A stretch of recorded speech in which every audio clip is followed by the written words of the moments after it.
नमस्कार, मैं हूं अर्चित और आप देख रहे हैं अभी का आवाज। उमर अब्दुल्ला ने आज जम्मू कश्मीर के मुख्यमंत्री के रूप में शपथ ली है। उमर समेत 6 विधायकों ने शपथ ली है। उमर अब्दुल्ला के साथ नेशनल कॉन्फ्रेंस की तरफ से सुरिंदर चौधरी, सतीश शर्मा, जावेद अहमद डार, सकीना ईटू, जावेद राणा ने मंत्री पद की शपथ ली है। सुरिंदर चौधरी डिप्टी सीएम बनाए गए हैं। सुरिंदर चौधरी ने नौशेरा से भाजपा के रविंदर रैना को हराया है। जम्मू कश्मीर प्रदेश कांग्रेस कमेटी के प्रमुख तारिक हमीद कर्रा ने आज कहा कि कांग्रेस पार्टी फिलहाल जम्मू कश्मीर सरकार में मंत्रालय में शामिल नहीं हो रही है। कांग्रेस ने केंद्र से जम्मू कश्मीर को राज्य का दर्जा बहाल करने की जोरदार मांग की है। इसके अलावा प्रधानमंत्री ने भी कई बार सार्वजनिक बैठकों में इसका वादा किया है, लेकिन जम्मू कश्मीर को राज्य का दर्जा बहाल नहीं किया गया है। हम नाखुश हैं, इसलिए फिलहाल हम मंत्रालय में शामिल नहीं हो रहे हैं। वहीं प्रमुख ने आगे कहा कि कांग्रेस पार्टी राज्य का दर्जा बहाल करने के लिए लड़ाई जारी रखेगी। पीडीपी प्रमुख महबूबा मुफ्ती ने कहा, जम्मू कश्मीर को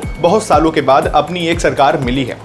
लोगों ने एक स्थिर सरकार चुनी है। जम्मू कश्मीर के लिए बहुत मुश्किल दौर है। 2019 के बाद जम्मू कश्मीर के लोगों को बहुत जख्म लगे हैं। हम उम्मीद करते हैं कि जो सरकार बनी है वो सबसे पहले इन जख्मों का मरहम करेगी। 5 अगस्त 2019 के फैसले से जो लोगों को तकलीफ हुई है उसके बारे में सबसे पहले प्रस्ताव पास करें और उस फैसले की निंदा करें।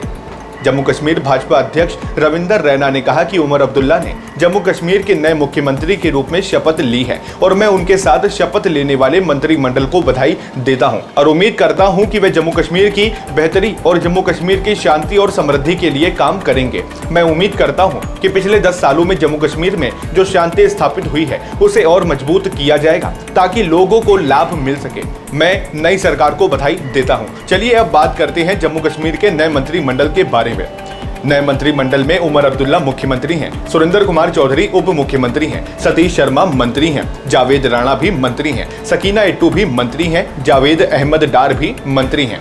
ऐसे में इस खबर को लेकर आपकी क्या राय है, हमें कमेंट बॉक्स में जरूर साझा करें और हमारे चैनल को सब्सक्राइब करें ताकि आप देश और दुनिया की ताजा खबरों से जुड़े रहें। तो चलिए मिलते हैं अगली नई खबरों में। तब तक के लिए नमस्कार, जय हिंद।